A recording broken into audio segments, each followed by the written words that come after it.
Hello students, आवाज येतोय का माझा? हॅलो. Yes, sir. ओके येतोय. Okay okay thank you. So good morning students. I am Professor Yogesh Kodilkar from Mechanical Engineering Department. I congratulate first of all the students. बरोबर. सर्वप्रथम सर्व तुम्ही विद्यार्थ्यांचं हार्दिक अभिनंदन तुमच्या गुड रिझल्ट्स बद्दल. बरोबर, तुम्ही आत्ता जो 2 दिवसापूर्वी रिझल्ट लागला त्याच्याबद्दल सगळ्यांनी चांगले मार्क्स मिळवले, सर्वजण पास झाले. So congratulate for all the students for your good results. And as an introduction, I am Professor Yogesh Kodilkar, having 12 years of industrial experience. Student आवाज येतो का रे माझा? Hello. Yes, sir. Yes sir येतोय. Yes sir, माझं नाव योगेश कोडीलकर आहे. मला साधारण 12 वर्षाचा industry experience plus from last 9 years I am in this teaching field. बरोबर, गेल्या 9 ते 10 वर्षापासून मी आपल्या कॉलेजला आहे आणि गेल्या 6 वर्षापासून मी हा सब्जेक्ट शिकवतोय. From last 6 years I am teaching this subject called as a, काय नाव आहे सब्जेक्टचं? Can anybody tell me? कोण सांगू शकेल मला? हॅलो. आजच्या लेक्चरचं सब्जेक्टचं नाव काय आहे स्टुडंट्स? हॅलो. लिंक बघितली तुम्ही? कशाचं लेक्चर आहे आत्ताचं? Yes. Hello Aditya. MEM. Yes. MEM is mechanical engineering material. Okay. So mechanical engineering शिकण्याआधी आपण सब्जेक्ट शिकण्याआधी काही तुम्हाला पार्श्वभूमी सांगतो मी. सब्जेक्टचं महत्त्व काय? बरोबर, mechanical engineering material, why it is important as a mechanical engineer, as a diploma mechanical engineer, why we are going to study this subject. So basically MEM is mechanical engineering material. Screen share केलं दिसतं का रे students? Hello students. Yes, sir, visible. हो sir. Okay okay. So thank you. So basically mechanical engineering material सगळ्यात लास्टला subject दिसतो बघा त्या सिलेबसच्या स्कीममध्ये. तुमची स्कीममध्ये 6वा सब्जेक्ट जो दिला आहे सिलेबसमध्ये. As per that mechanical engineering material is having subject code 22343. बरोबर, 22343 हा सब्जेक्ट कोड आहे. आणि तिथं बघा 70 मार्कच्या पुढे काय केलंय? हॅश आणि ॲस्टरिस्क केलंय. बरं, हॅश केलंय because this subject is having online objective questions. म्हणजे आता काय आलंय, गेल्या 1.5 वर्षापासून आपण ड्यू टू दिस पॅन्डेमिक, बरोबर, वैश्विक महामारीमुळे ऑलरेडी ऑनलाईनच करतोय आपण.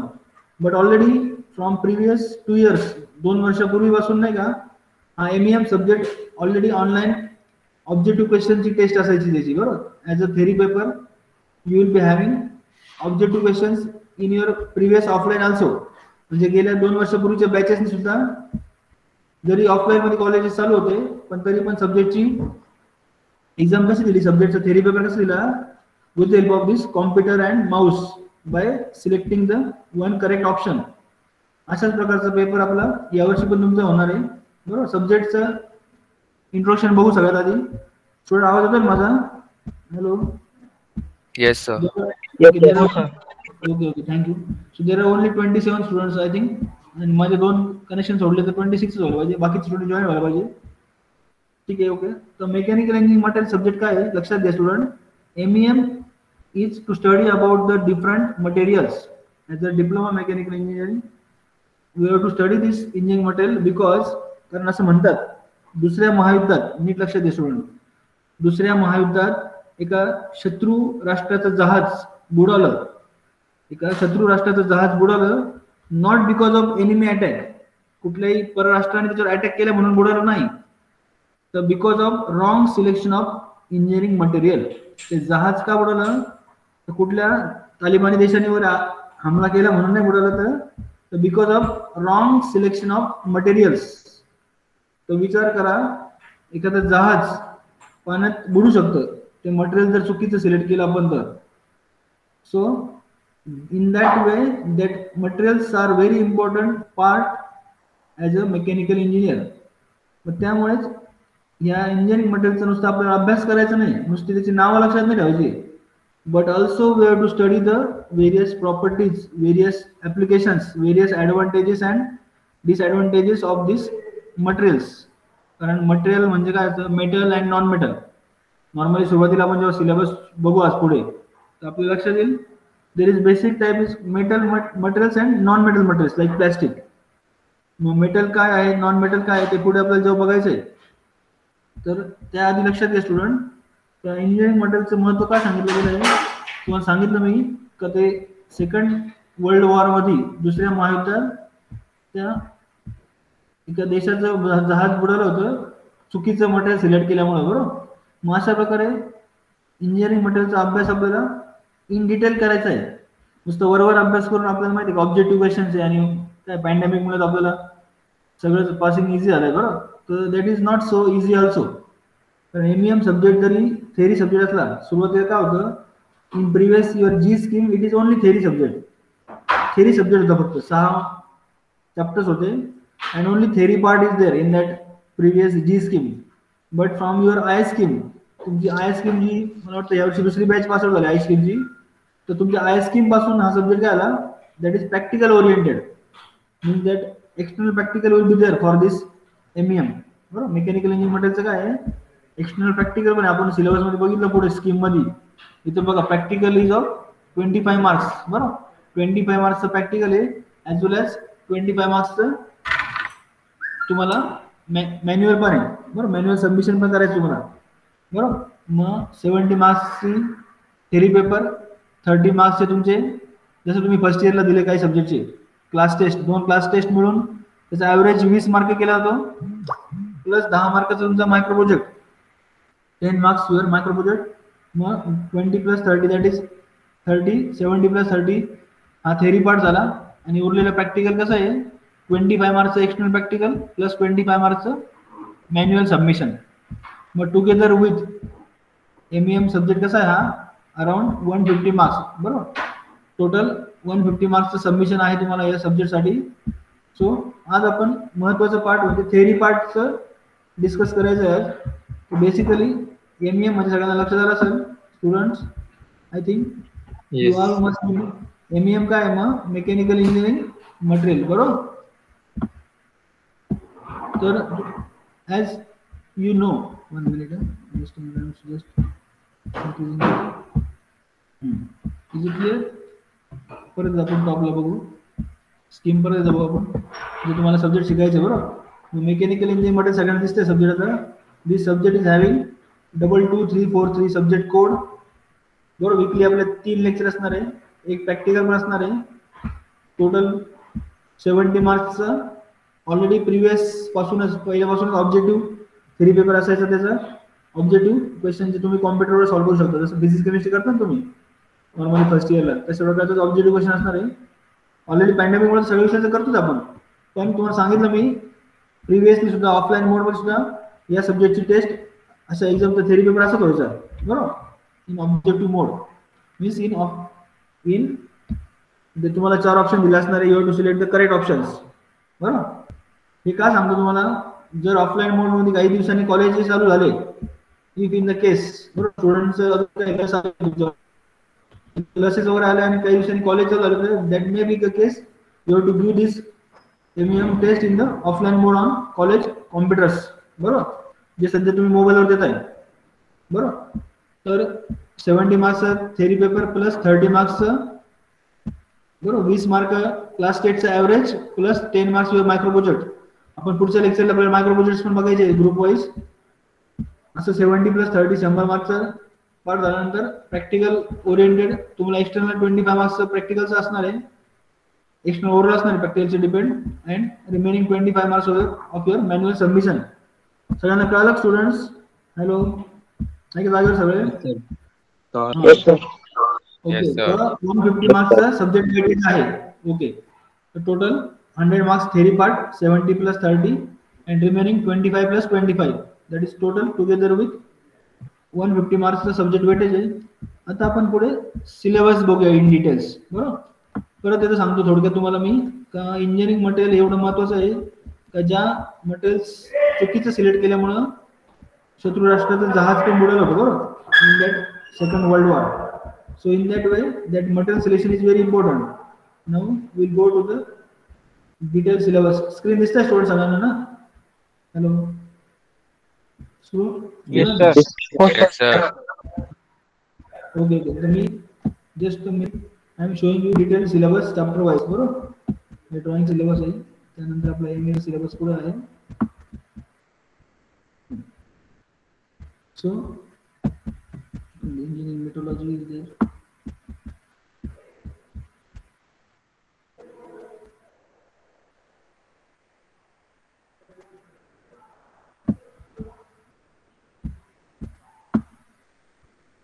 दिसतंय सगळ्यांना मेकॅनिकल इंजिनिअरिंग मटेरियल बरोबर.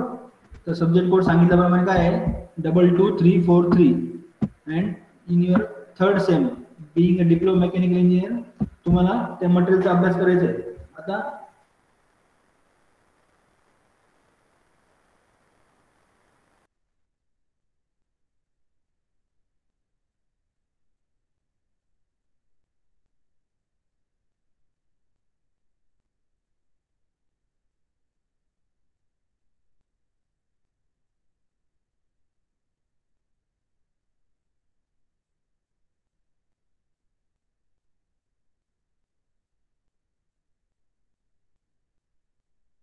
म्हणजे काय आहे सम क्रिस्टलाइन मटेरियल्स आर देअर. अशा प्रकारचे मटेरियल्स आपल्याला बेसिक त्याचा कॅटेगरीचा अभ्यास करायचा आपल्याला. So it is very much important to study this various materials बरोबर. मग त्या मटेरियलचा अभ्यास तर करायचा आहे. Plus materials like ferrous and non ferrous metal polymer ceramics and composites are widely used in our engineering applications बरोबर. फेरस मेटल झाले, काही नॉन फेरस मेटल झाले किंवा पॉलिमर्स म्हणतो आपण, जे प्लास्टिक मटेरियल आहे त्याला काय म्हणतो आपण polymers. They are called as a polymer.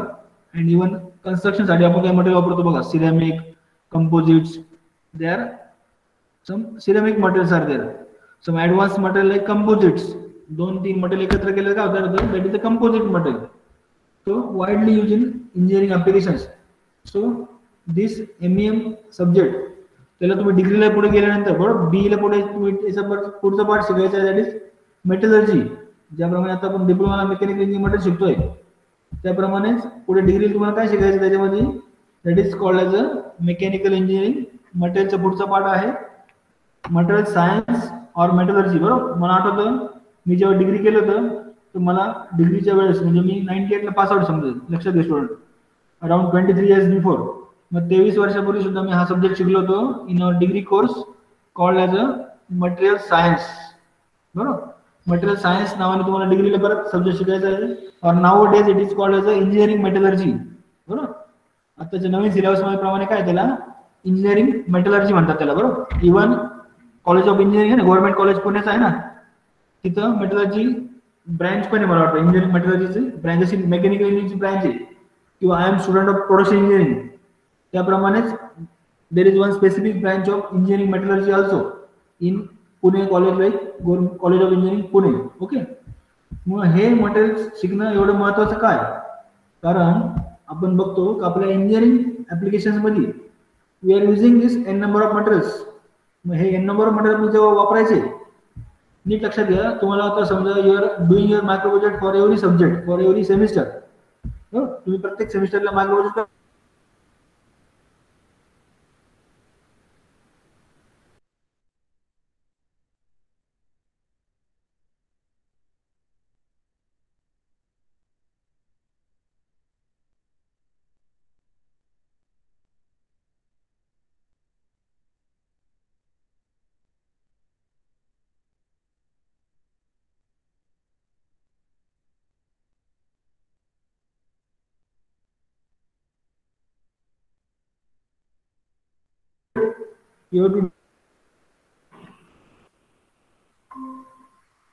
Hello students आवाज येतो का रे? Yes yes sir. Yes, sir. थोडा प्रॉब्लेम इथे वर्कशॉपला असल्यामुळे थोडासा प्रॉब्लेम होतो कधी कधी जिओ चालू झालं सम प्रॉब्लेम. ओके. सो आपण आता ऐकू येतोय सगळे स्टुडंट ना? हॅलो. येस सर येतोय आवाज. ओके येतोय आवाज. Okay sorry. तर मग लक्षात घ्या इंजिनिअरिंग मटेरियलचा अभ्यास का करतो आपण, तर आपल्या इंजिनिअरिंग इंजिनिअरिंग फील्ड मध्ये आपण वेगवेगळ्या प्रकारचे मटेरियल शिकत असतो. इंजिनिअरिंग फील्डमध्ये आपण वेगवेगळ्या प्रकारचे मटेरियल शिकत असतो and this engineering materials are very much important in our day to day life. So these materials are having various applications. तुम्हाला मी सांगत होतो लास्ट पार्ट मध्ये, तर तुम्ही जेव्हा पुढच्या वर्षी प्रोजेक्ट करणार आहेत, तुमच्या प्रोजेक्ट साठी तुम्ही you are using the various materials. हे मटेरियल वापरताना तुम्हाला लक्षात आलं पाहिजे की कुठल्या ठिकाणी कुठलं मटेरियल वापरायचं आहे, for which application you have to use the which type of material. कारण त्याची लाईफ कशी असणार त्या मटेरियलची, त्याची कॉस्ट किती त्या मटेरियलची, as well as its use, त्याचं ऍप्लिकेशन काय. म्हणजे suppose for example two wheeler वापरतोय मी, तर त्या टू व्हीलरच्या माझ्या हँडलला तो मटेरियल प्लास्टिकचं मटेरियल, किंवा suppose at that various gear or may be belt like pulley belt आहे किंवा काही ड्राईव्ह आहे, तिथे केबल वापरायची मला. जयेश, तो स्पीकर कोण होता रे? जयेश क्षीरसागर. हॅलो, कोण आहे Jayesh Kshirsagar? Hello Jayesh, unmute yourself.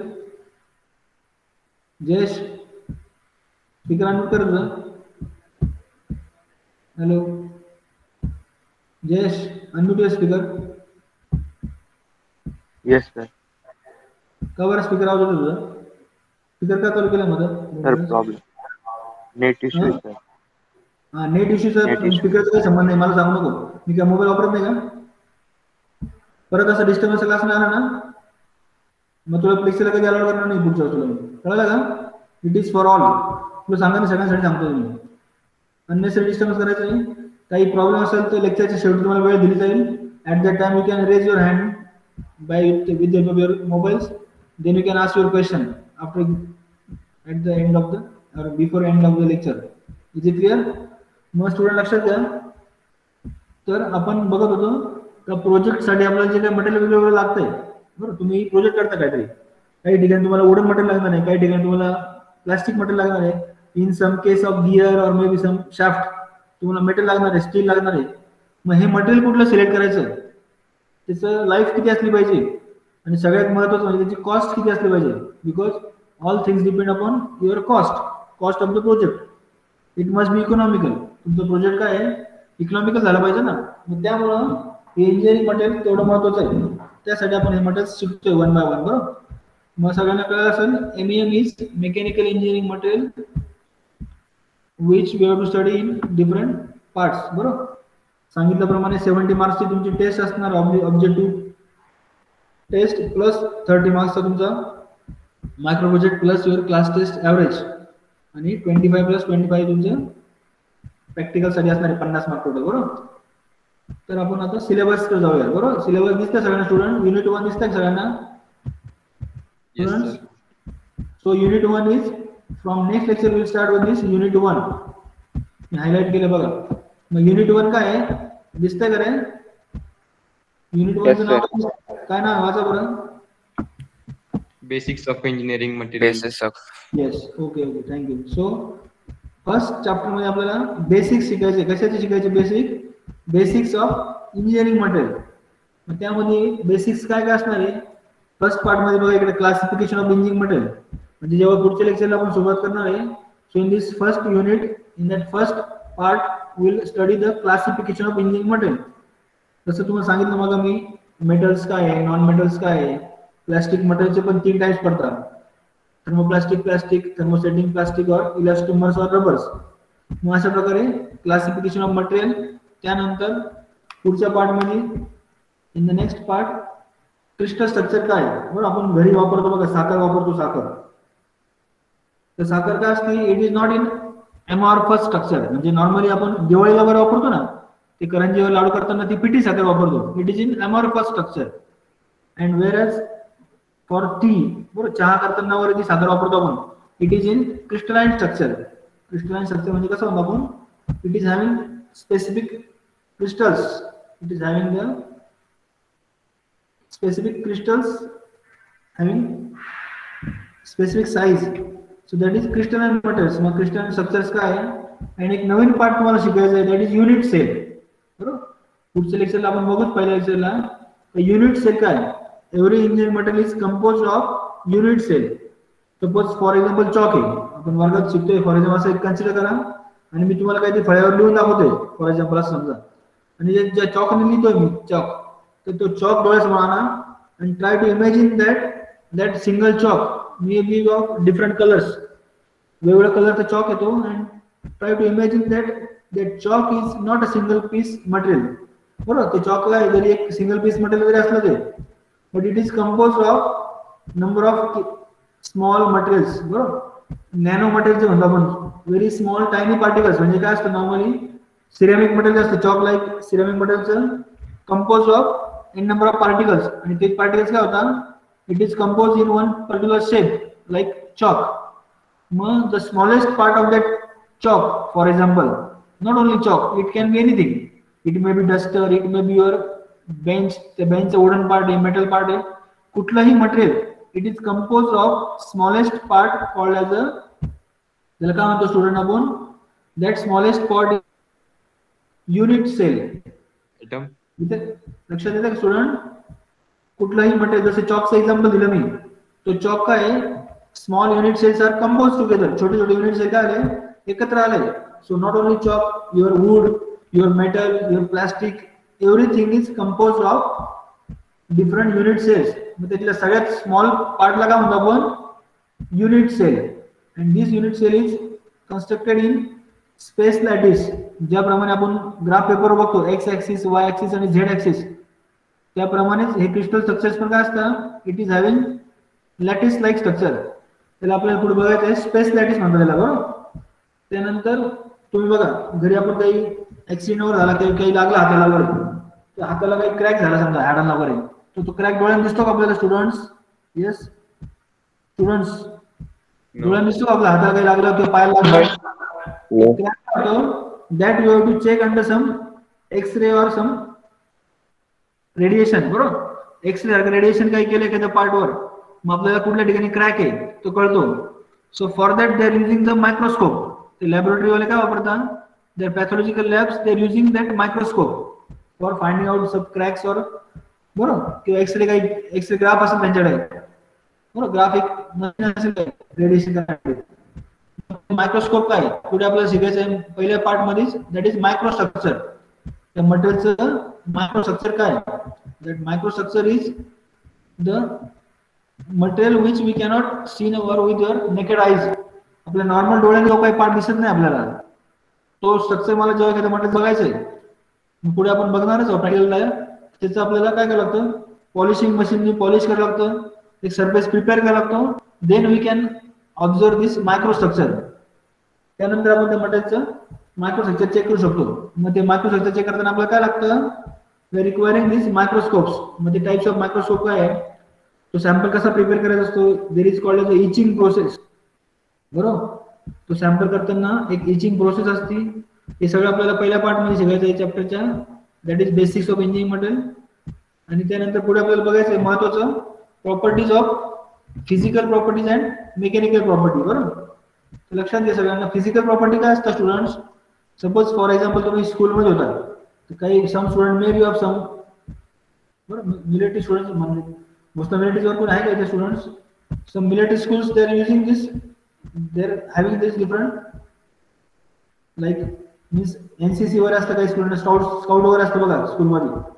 So this scout और दिस NCC त्या ठिकाणी बघा, किंवा इव्हन आर्मीचं किंवा एनडीएचं सिलेक्शन होतं बघा 10वी नंतर किंवा 12वी नंतर. त्या मिलिटरीच्या आर्मीच्या सिलेक्शनसाठी they are checking your physical properties like height, weight. So they are called as a physical property. मग फिजिकल प्रॉपर्टी काय करतात, physical properties describes about your physical structure. ज्याप्रमाणे मी एखाद्या मिलिटरीच्या किंवा आर्मीच्या इंडोला जातो, माझं हाईट किती, माझं वेट किती आहे, that are the physical properties of my self. In that same way material is also having some physical property like colour, density. बरोबर, so they are called as a physical property. या physical property काय आहे, आणि mechanical property. Mechanical properties are the properties which are tested under some mechanical load. बरोबर, material काहीतरी mechanical load दिला, म्हणजे आता पुढे आपल्याला तुमचा जो जे सेकंड विषय सब्जेक्ट सॉम, बरोबर, स्ट्रेंथ ऑफ मटेरियल तुमच्याकडे, त्या स्ट्रेंथ ऑफ मटेरियल मध्ये तुम्हाला अजून शिकायचं, दॅट इज टेन्साइल टेस्टिंग और कॉम्प्रेशन टेस्टिंग. बरोबर, टेन्साइल टेस्टिंग काय आहे, कॉम्प्रेशन टेस्टिंग काय आहे. मग ते टेन्साइल टेस्टिंग करताना मटेरियल तुम्हाला काय टेन्साइल लोड द्यायचं आहे तुम्हाला. बरोबर, that tensile load that is a mechanical conditions. So when we study some properties of metal under such mechanical conditions, they are called as a mechanical properties. बरोबर? And in the last part of this first chapter, that is a hardness testing. बरोबर? आपल्याला काय शिकायचं आहे? Hardness testing on Brinell and Rockwell hardness tester. बरोबर? Brinell नावाच्या सायंटिस्टने काढलेला tester, that is Brinell hardness tester, and another scientist like Rockwell, that is Rockwell hardness tester. कशासाठी वापरायचं आपल्याला? To measure the hardness. बरोबर? मटेरियलचा हार्डनेस मला चेक करायचा आहे. बरोबर? That is the first part. पहिल्या युनिट मध्ये कळलं सगळ्यांना बेसिक्स ऑफ इंजिनिअरिंग मटेरियल मध्ये आपल्याला अशा प्रकारे क्लासिफिकेशन ऑफ इंजिनिअरिंग मटेरियल, त्यानंतर crystal structure, unit cell, space lattice काय आहे, मायक्रोस्ट्रक्चर काय आहे, टाइप ऑफ मायक्रोस्ट्रक्चर काय आहे, त्यानंतर सॅम्पल प्रिपेअर करायचा असतो आपल्याला. मायक्रोस्ट्रक्चर मध्ये चेक करण्यासाठी मला सॅम्पल प्रिपेअर करायचा असतो आपल्याकडे. प्रॅक्टिकली पुढे बघू आपण. तो सॅम्पल कसा प्रिपेअर करता, त्याची प्रॉपर्टी कसे चेक करता आपल्याला, फिजिकल प्रॉपर्टी, मेकॅनिकल प्रॉपर्टी, आणि हार्डनेस टेस्टिंग प्रोसिजर काय आहे, जुनी हार्डनेस आणि रॉकेल हार्डनेसची, हे पहिल्या पार्ट मध्ये बघायचं आहे. स्टुडंट कळलं का? First part. त्यानंतर आपण सेकंड चॅप्टर जायचं आहे. सेकंड चॅप्टरचं नाव काय आहे students? I think there are 35 students. So second चॅप्टरचं नाव दिसतंय तुम्हाला सगळ्यांना? Steel and बरोबर? मग आपण alloys. Yes, steel and its alloys. नुसतं स्टील नाही शिकायचं आपल्याला, तर त्या स्टीलचे अलॉय पण शिकायचे. आता आपण लक्षात घेऊ व्हॉट इज बाय अलॉय. बरोबर? स्टीलचे अलॉय म्हणजे काय किंवा स्टील म्हणजे काय, तर आपण घरी सुद्धा बघतो. At our kitchens we are using this various stainless steel material. बरोबर? स्टेनलेस स्टील काय आहे, that is having some shining. त्याला also it is also called as chromium steel. त्यामध्ये काय, due to presence of chromium, त्या steel मध्ये क्रोमियमचं percentage असल्यामुळे काय होतं, it will work as a shining surface as well as to prevention against corrosion. Normal लोखंड काय होतं, पाण्याने ऑक्सिडेशन होतं ना, पाण्याचा आणि ऑक्सिजन संबंध आल्यामुळे काय होतं लोखंडाचा, त्याच्यावर गंध चढतो बघा, that is called as oxidation. Oxidation त्या स्टेनलेस स्टीलला का नाही होत, because of the presence of chromium. Chromium is added as a alloying element. पुढे आपल्याला चॅप्टर मध्ये शिकायचं आहे there are different alloying elements. हे जे अलॉय शिकतो आपण ना, स्टील आणि त्याचे अलॉय. अलॉय काय असतं student? Alloy is a mixture of 2 or more metals. बरोबर? वेगवेगळ्या प्रोपोर्शन मध्ये आपण मेटल जेव्हा ऍड करतो, that is called as a steel and it's alloy. आणि हा सेकंड चॅप्टर तुमच्या सिलेबस प्रमाणे जास्ती वेटेज असेल चॅप्टर आहे. बघा पुढे आपण सिलेबसचं वेटेज पण बघू. इथे फर्स्ट चॅप्टरचं वेटेज किती आहे students? First chapter is having 10 marks weightage. लास्टला काय दिले, त्याचे मार्क्स दिले बघा. इथं दिसतं स्टुडंट 70 मार्क्सचा थेरी पेपर कसा झाला तो. पहिल्या चॅप्टरला 10 मार्क आहे बघा, इथं दिसतं का 10 मार्क. सेकंड चॅप्टरला किती मार्क आहे? 14 मार्क्स आहे. स्टील अँड इट्स अलॉयला किती मार्क आहे students? Hello 14. Yes, 14 marks.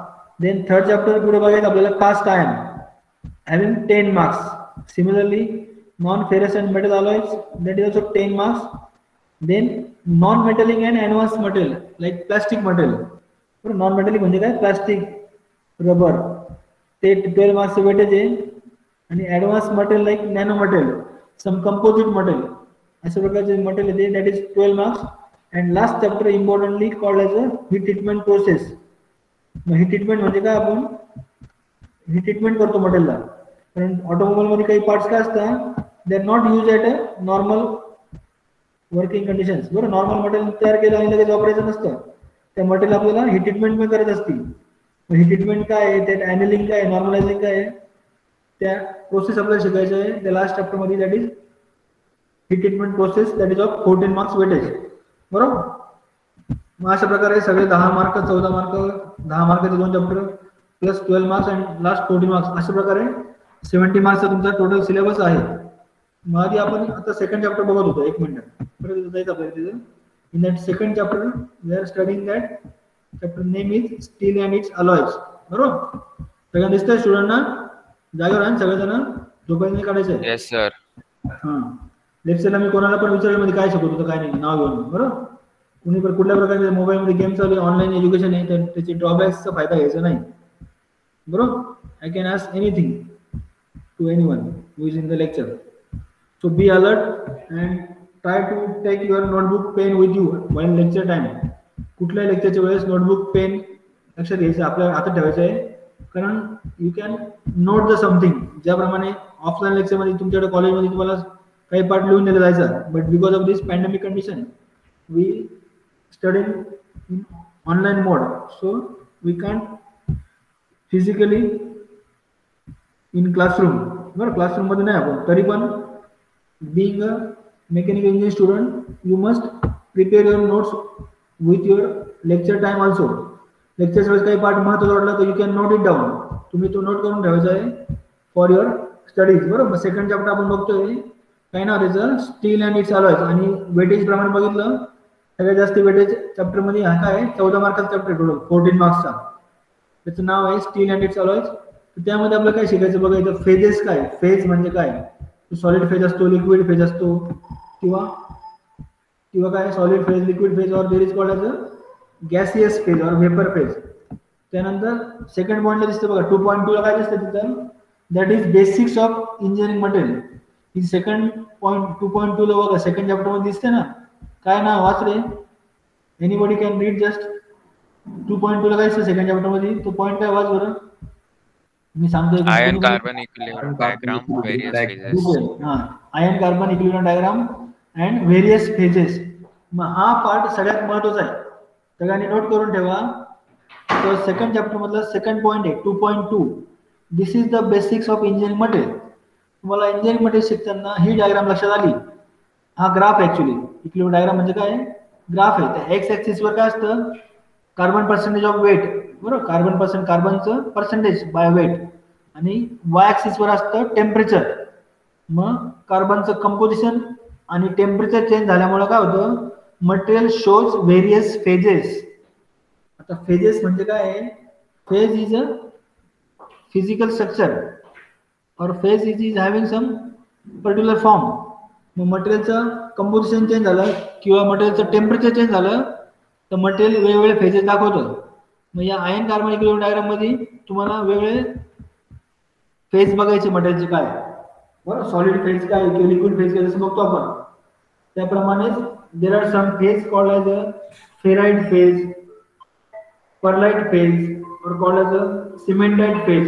So these are the different phases.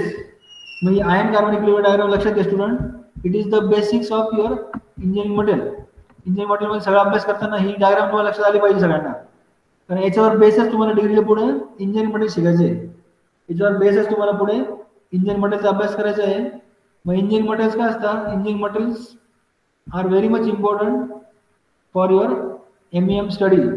He diagram सगळ्यांना नोट करून ठेवा, it is main part of your MEM syllabus.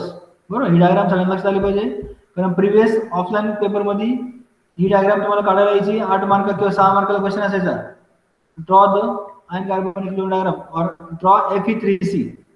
Ion carbon अजून काय नाव आहे, Fe3C, जो सिमेंटेड फेज असतो ना, म्हणजे एक कार्बन आयटम काय होतं, Fe3C म्हणजे काय, 1 carbon item is reacting with 3 ferrous item. Fe काय आहे, फेरस आयन, लोखंड म्हणतो आपण त्याला. Fe3 म्हणजे 3 फेरसचे आयटम एका कार्बनच्या आयटमवर रिएक्ट होतात, that is called as a Fe3C. So this iron carbon diagram is also called as Fe3C diagram और इक्विलिब्रियम डायग्राम, म्हणजे दॅट इज इक्विलिब्रियम. मग त्या Fe3C डायग्राम मध्ये कार्बनचं कंपोजिशन, कार्बनचं पर्सेंटेज वेट चेंज केल्यामुळे काय होतं, आणि टेम्परेचर चेंज केल्यामुळे मटेरियल शोज व्हेरियस फेजेस. मग ते स्टील अँड अलॉय मध्ये आपल्याला हे वेगळे आयन डायग्रामचा अभ्यास करायचा आहे. त्यानंतर पुढे स्टील बघायचे, plain carbon steel, alloy steel, then called as a plain carbon steel, alloy steel. Then next is called as a tool steel. Tool साठी जे मटेरियल वापरतो आपण, ते tool steel is the material use for different tools, engineering tools. So that is tool steel. Then we have to study these various types of alloys. बरोबर, मग हे steel and alloy कशासाठी शिकायचं आहे, कारण पुढे बघायचं शेवटी काय म्हणते 2.4 मध्ये, दिस शाफ्ट्स, ऍक्सल, नट्स, बोल्ट्स, लिव्हर, हे सगळे काय आहे, मेकॅनिकल पार्ट्स आहे मशीनचे किंवा वेगळ्या कंपनीमध्ये लागणारे. बेअरिंग झालं, गिअर झालं, कार बॉडी झालं, बरं, ऑटोमोबाईल मध्ये झालं, हे सगळे नंबर ऑफ पार्ट्स आहे. या डिफरंट पार्ट्स साठी आपल्याला काय मटेरियल एकच असतं का सगळ्याचे स्टुडंट, हॅलो, स्टुडंट्स No. हा प्रत्येक मटेरियलची क्रँकशाफ्ट असेल किंवा ऍक्सल असेल किंवा नट बोल्ट असेल, टूलचं बेड आहे किंवा मशीन टूलचं बेड आहे, लेथ मशीन आहे किंवा पुढचं काही मशीन आहे त्याचं बेड असणार आहे. That structure car body, that material is not having same material. Why it is? Because of its application. त्याचं ऍप्लिकेशन काय, त्याच्या प्रॉपर्टी कुठल्या आहे, ते लागणाऱ्या कशाचे रिक्वायरमेंट त्याप्रमाणे त्या मटेरियलचं टाईप चेंज होतो. त्यामुळं इन युअर सिलेबस तुम्ही जेव्हा मटेरियलचा अभ्यास करता वरती पहिल्या चॅप्टर मध्ये, तुम्हाला लक्षात आल्यानंतर स्टील मध्ये तुम्हाला लक्षात आल्यानंतर यू कॅन स्पेसिफाय तुम्हाला शाफ्ट साठी कुठलं मटेरियल लागणार आहे, किंवा तुमच्या ब्लेड साठी द्या किंवा लेथ मशीनच्या बेड टूल बेड साठी कुठलं मटेरियल लागणार आहे. Why it is use grey cast iron for your machine tool bed मध्ये तुम्हाला लक्षात यायला पाहिजे. मग सेकंड चॅप्टर मध्ये आपल्याला स्पेसिफिक ऍप्लिकेशन साठी कुठलं मटेरियल वापरायचं आहे ते बघायचं आहे. देन थर्ड चॅप्टर काय आहे बघा student. That third chapter name is, काय नाव दिसतंय students? Unit third is Non-metallic ferrous and metals. नाही तो चौथा Cast iron. Caste iron. त्याच्या आधी काय आहे? Cast iron. मग कास्ट आयर्न काय, नीट लक्षात घ्या. तुम्हाला बघा सांगितलं मी 2.2 ला काय आहे ती, that is iron carbon equilibrium diagram. त्या डायग्राम मध्ये जेव्हा आपण अभ्यास करू खालच्या एक्स ऍक्सिस वर दॅट इज कार्बन. मग कार्बनचं पर्सेंटेज काय आहे? 2 पर्यंत up to 2% of carbon that material is called as a steel. कार्बनचं पर्सेंटेज मटेरियल मध्ये जेव्हा 2 असतं स्टील मध्ये, तोपर्यंत मटेरियल काय म्हणतो आपण? स्टील म्हणतो. May be plain carbon, may be medium carbon और हाय कार्बन. बरोबर, ते रेंज आपण पुढे बघणारच आहोत. पण जेव्हा कार्बनचं percentage it increases onwards to 2 पेक्षा पुढे जातं ते, then that steel will not called as a steel, it will be called as a, काय नाव आहे त्याला मग, काय दिसतंय ते? येस, तर लक्षात घ्या सगळ्यांनी. Up to 2% of carbon in any steel it is a steel. But when that carbon percentage increases from 2 onwards 2.01 पासून जर सुरुवात झाली तर काय आहे? That is called as a cast iron. मग हे कास्ट आयर्न आपल्याला तिसऱ्या पार्ट मध्ये शिकायचं आहे. मग कास्ट आयर्नचे 3 टाईप आहे बघा इथे दिले त्यांनी. That cast iron is having 3 types called as a plain cast iron, grey cast iron, white cast iron, nodular or malleable. इथं बघा दिसतंय शेवटी नॉड्युलर और मेलिएबल. मग हे 4 कास्ट आयर्नचे प्रकार आहे. जेव्हा मी व्हाईट चॉक तोडतो बघा, मी लक्ष द्या, व्हाईट चॉक तोडला मी, त्याच्या क्रॉस सेक्शन मध्ये कुठला कलर दिसणार स्टुडंट? व्हाईट चॉकच्या, hello student are you there? Yes, sir. Yes. White chalk तोडला मी, क्रॉस सेक्शन तोडला त्याचा मी, त्या क्रॉस सेक्शन मध्ये कुठला कलर दिसणार मला white चॉकच्या? Actually, I have seen the, yes, of course. आणि त्याप्रमाणेच grey cast iron, grey chalk तोडला मी, ग्रे कलरचा चॉक माझ्याकडे, तो तोडला मी, त्याच्या क्रॉस सेक्शन मध्ये कुठला कलर दिसणार आहे? Naturally Grey color. Grey colour. Similarly when you are seeing the types of cast iron, तुम्ही कास्ट आयर्नचे जे प्रकार बघतात तर त्याप्रमाणेच व्हाईट कास्ट आयर्नचं तुम्ही क्रॉस सेक्शन घेतात. when you are taking the cross section of white cast iron, it is having the which structure? White cast आयर्नचं structure कसं असणार आहे? Naturally it will be white. That's why it is called as a white cast iron. And similarly when you taking the cross section of grey cast iron, तो colour कुठला असला पाहिजे मग? Naturally Grey. Yes, of course grey cast आयर्नचा colour ग्रेच असला पाहिजे ना. मग त्याच्या कलर प्रमाणे त्याला नाव दिले ग्रे कास्ट आयर्न और व्हाईट कास्ट आयर्न. हे पहिले 2 प्रकार आहेत आणि उरलेले 2 प्रकार काय आहे? Remaining 2 are called as a, इथं दिसतं बघा, नॉड्युलर कास्ट आयर्न और मॅलिएबल कास्ट आयर्न. बरं, नॉड्युलर काय आहे? It is a property of iron. मग पुढे आपण बघणार आहे नॉड्युलर कास्ट आयर्न कास्ट, जसं ग्रे बघितलं, कास्ट व्हाईट कास्ट बघितलं ना, त्याप्रमाणेच नॉड्युलर कास्ट आयर्न काय किंवा मॅलिएबल कास्ट आयर्न काय ते पुढे आपण शिकणारच आहोत. मग हे कास्ट आयर्न झालं. त्याच्यानंतर selection of appropriate cast iron for engineering application. बरोबर, मग कुठल्या ठिकाणी मला व्हाईट कास्ट आयर्न वापरायचं आहे की कुठल्या ठिकाणी मला ग्रे कास्ट आयर्न वापरायचं आहे, माझ्या इंजिनिअरिंग ऍप्लिकेशन मध्ये मला ते ठरवायला पाहिजे. ते कसं ठरवणार मी? By studying this selection of appropriate cast iron for my engineering application. तुम्हाला आता सांगतो मी, तुम्हाला मग म्हटलं मी का लेथ मशीनचा जो बेड आहे, लेथ मशीन और मिलिंग मशीन, याला काय म्हणतात सगळे? दे are called as machine tool. बरोबर, तुम्हाला पुढे शिकायचं सेकंड इयर पासून, पुढच्या सेमिस्टर पासून. म्हणजे मशीन टूल्स मध्ये काय, त्यांचा जो बेड असतो, त्याचं जो स्ट्रक्चर असतं, it is always made by the grey cast iron only. बरोबर, मग हे ऍप्लिकेशन आपल्याला पुढे शिकायचं आहे. मग ते मसिल टू स्ट्रक्चर का ग्रे कास्टायन बनवता, त्याचं रिझन आहे बरोबर, पुढे आपण शिकताना बघूच ते. मग आपल्याला समजलं पाहिजे का कुठलं कास्टायन कुठल्या ठिकाणी वापरतात ते आपल्याला बघायचं आहे. आणि त्याच्यानंतर काय designation and coding as per BIS British standard किंवा ASME अमेरिकन स्टँडर्ड किंवा DIN या वेगवेगळ्या स्टँडर्ड प्रमाणे कास्ट आयर्न, प्लेन कार्बन काय, अलॉय स्टील काय, त्याचं कोडिंग काय, हे आपल्याला तिसऱ्या चॅप्टर मध्ये बघायचं आहे. देन फोर्थ युनिट, चौथ्या युनिटचं नाव काय आहे students? Hello, non ferrous metals and alloys. Yes बरोबर. मग that name it self suggest, ते नावच काय सांगतं मला, metal can be metal only or it can be means metal can be ferrous metal only or it can be non ferrous metal only. मग ferrous metal काय आहे, ज्यामध्ये ferrous आहे, ज्या मेटल मध्ये फेरस आहे it will B naturally called as a ferrous metal and oppositely non ferrous. ते नावच काय सांगतंय, त्याच्यामध्ये फेरस आहे का नॉन फेरस मध्ये? मग students hello, No, sir. No. Of course no, non ferrous आहे ते बरोबर, त्याच्यामध्ये फेरस नाहीये. Fe जे आयर्न म्हणतो आपण, लोखंड त्याच्यात नाहीये. Like plastic, wood, they are called as a which material? Ferrous or non-ferrous? They are all Non-ferrous. non-ferrous. Non-ferrous. हा बरोबर. प्लास्टिक वूड बेसिकली काय नॉन मेटल ऍक्च्युअली, पण नॉन फेरस म्हणजे कॉपर और अल्युमिनियम. पुढे आपल्याला शिकायचं आहे नॉन फेरस मेटल म्हणजे काय, कॉपर और अल्युमिनियम हे काय नॉन फेरस मेटल आहे. कॉपर मध्ये फेरस असतं का स्टुडंट्स? नॅचरली कॉपर मध्ये काय, कॉपर आहे. Copper in itself as a main element. So copper, aluminum, they are the non-ferrous metals. बरोबर. मेटल अलॉय शिकायचे, मग हे अल्युमिनियम अलॉय, कॉपर अलॉय शिकायचे आपल्याला बरोबर. चौथ्या चॅप्टर मध्ये आपल्याला कॉपर आणि अल्युमिनियम अलॉय शिकायचे. अलॉय म्हणजे काय कळालं सगळ्यांना, mixture of 2 or more element, that is alloy. मग कॉपरचे अलॉय लाईक ब्रास और ब्रॉन्झ बरोबर, आपण बघितलं आता आत्ताच ऑलिम्पिक झालं किंवा पॅरा ऑलिम्पिक मध्ये चालू आहे सध्या बरोबर. त्या ऑलिम्पिक मध्ये आपण बघितलं जसं आपल्या नीरज चोपडांनी गोल्डन मेडल जिंकलं, त्याप्रमाणेच कुस्तीवीरांनी आपलं ब्रॉन्झ मेडल पण जिंकलं काही किंवा सिल्वर मेडल पण जिंकलं. So these are different medals are there. मग हे ब्रॉन्झ काय, that is a copper alloy. मग हे कॉपरची अलॉय, त्यानंतर अल्युमिनियमची alloy like aluminium alloy like Hindalium, त्या ठिकाणी दिसतंय बघा. हिंडालियम काय आहे, इट इज हिंद अल्युमिनियम. ती जी आयडिया कंपनी त्या आदित्य बिर्ला ग्रुपची एक कंपनी हिंडालियम, हिंद अल्युमिनियम, त्यांनी फर्स्ट टाइम ते हिंद अल्युमिनियम यूज केलं होतं. That's why it is called as a Hindalium बरोबर. मग अल्युमिनियमचे अलॉय आपल्याला शिकायचे लाईक ड्युरेलियमचे कंपोजिशन काय आहे, त्याचे ऍप्लिकेशन काय आहे, आणि शेवटी आपल्याला शिकायचं bearing metal like white metal और अल्युमिनियम ब्रॉन्झेस बरोबर. मग हे चौथ्या चॅप्टर मध्ये शिकायचं आपल्याला काय, चौथ्या चॅप्टरचं नाव non ferrous metals and alloys बरोबर. बेसिक नॉन फेरस मेटल कोणते सांगितलं तुम्हाला मी, कॉपर आणि हॅलो स्टुडंट्स झोपले नाही ना?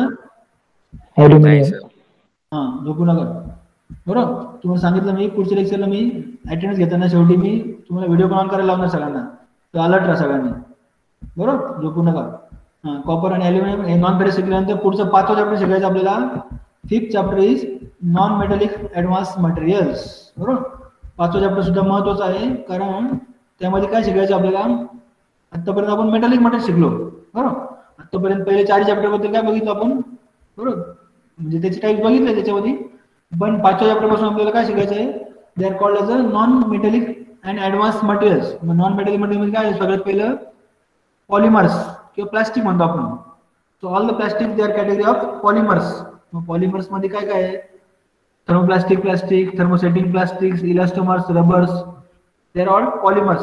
मग ते पॉलिमर्सचे टाईप बघायचे आपल्याला, ABS, acrylic, nylon, vinyl, epoxides, melamine, bakelite, rubber, ceramics बरोबर. त्यानंतर काही ऍडव्हान्स मटेरियल आहे. ऍडव्हान्स मटेरियल काय, मग advance material like ceramic, composite material, advance material like nano material बरोबर.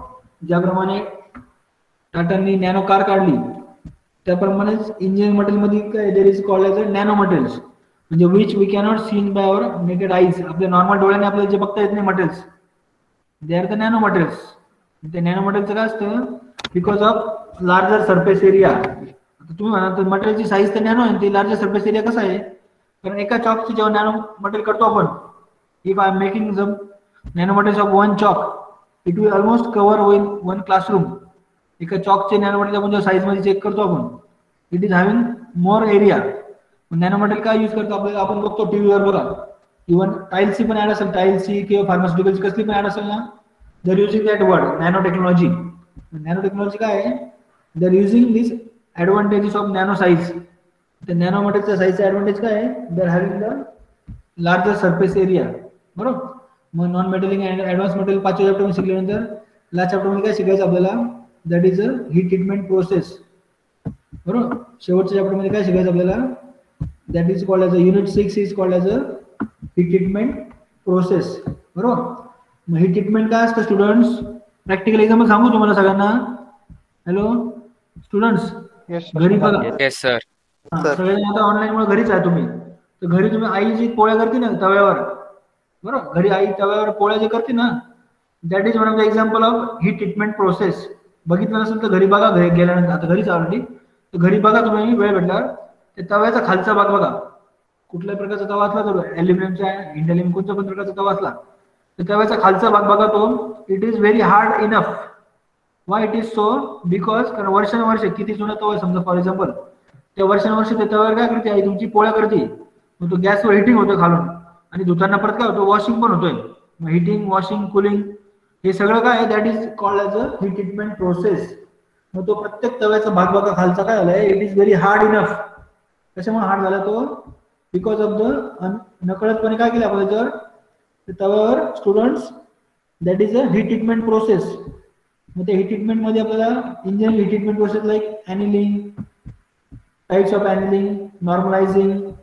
बरोबर.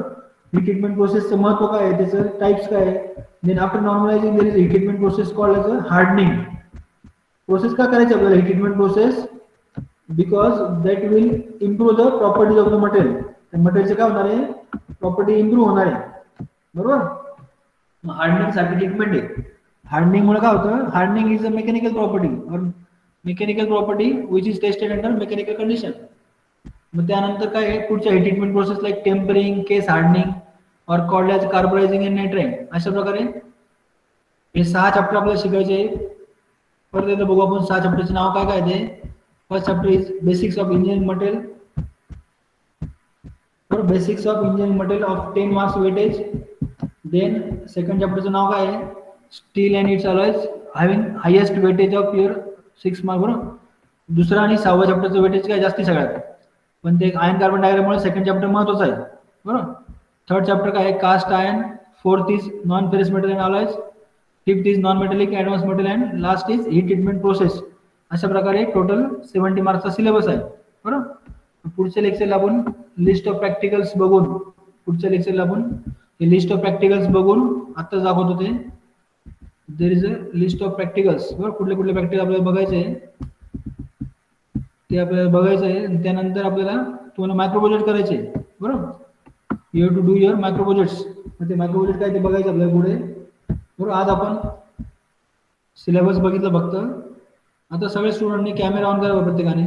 On your camera before I to take the presentation. सगळे student camera on करा. Hurry up. Have to take the presentation attendance मध्ये घ्यायचे. आणि सांगितल्याप्रमाणे पुढच्या वेळेस लेक्चरला नोटबुक पेन घेऊन बसायचे, अभ्यास करायचा रेग्युलर व्यवस्थित.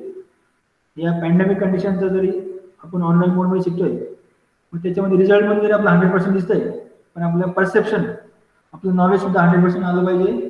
तर त्यासाठी सगळ्यांनी व्यवस्थित अभ्यास करायचा आहे आणि व्यवस्थित रिझल्ट दाखवायचे. Because your result will be seen with your knowledge, not with your marks. तुमचं मार्क्सचं वेटेज काय असतं, it is only up to the company. कंपनीचं बायोडाटा पण असतं तुमचं मार्क्सचं weightage. Your knowledge will be seen by your efforts. तुम्ही कंपनीत गेल्यानंतर जे काही एफर्ट्स घेणार आहे, that will be pursued by with your actual practical knowledge. बरोबर. पुढच्या लेक्चरला आपण सिलेबस तर बघितला, सगळ्यांना कळलं ना. 6 चॅप्टरची नाव बघितले. 6 चॅप्टर मध्ये आपल्याला पुढच्या लेक्चर पासून आपल्याला फर्स्ट चॅप्टर सुरू करायचं आहे. पहिल्या चॅप्टरचं नाव काय आहे, first chapter name is, hello, yes, anybody? Basics of engineering material. Yes, very good. Basics of engineering material. मग पहिलं चॅप्टर आपण सुरू करू. त्याच्यामध्ये आपल्याला पहिला पार्ट शिकायचा आहे. आता कॅमेरा ऑफ केलं चालेल, कारण काय नेट लागतं तुमच्या कॅमेऱ्यासाठी. बरोबर. So basics of engineering material आपण शिकू पुढच्या लेक्चर पासून. त्यामध्ये आपल्याला बघायचं आहे इंजिनिअरिंग मटेरियलचं क्लासिफिकेशन क्रॉस डिफरंट टाइप्स बरोबर. त्याआधी आपण मायक्रो प्रोजेक्ट बघणार आहोत बरोबर. मायक्रो प्रोजेक्ट्स काय आहे. So is there any difficulty students before concluding the lecture. तुम्ही काय विचारायचं असेल you can ask me. No, sir.